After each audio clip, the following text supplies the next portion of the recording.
जरा सोचिए, एक देशद्रोह का आरोपी जो तिहाड़ जेल से बेल पे निकला हो, उसे आप क्या कहेंगे? देश का नायक या खलनायक?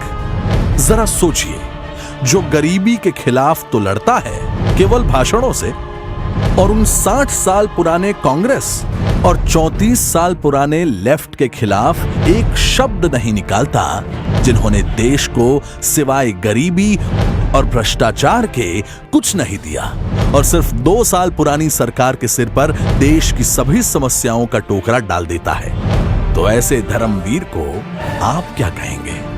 एंटी गरीबी या एंटी मोदी?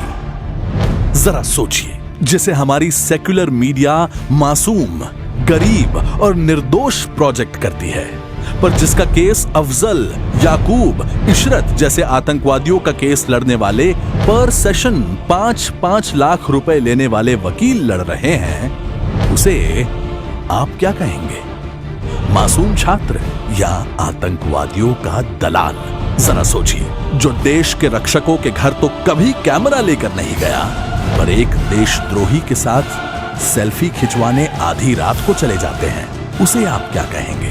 प्रेस या प्रेस्टिट्यूट?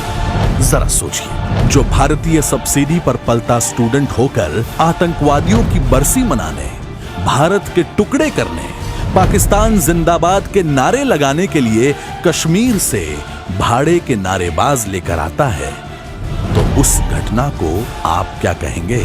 फ्रीडम ऑफ स्पीच या फ्रीडम ऑफ डिस्ट्रॉइंग इंडिया?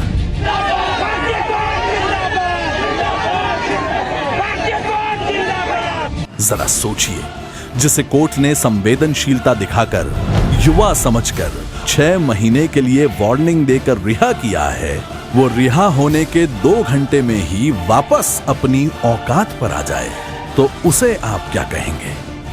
संवेदनशील या ढीठ? जब तक जेल में चना रहेगा, आना जाना लगा रहेगा। आतंकवाद का कोई धर्म नहीं, कन्हैया हो या उमर खालिद। उन आतंकवादियों को तो हमारे सैनिक गोली से भी उड़ा सकते हैं, पर इन कायर बौद्धिक आतंकवादियों पर सवाल उठाने से भी बवाल उठ जाता है।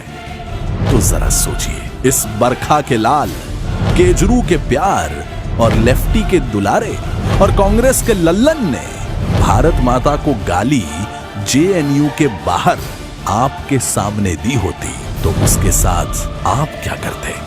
जरा सोचिए।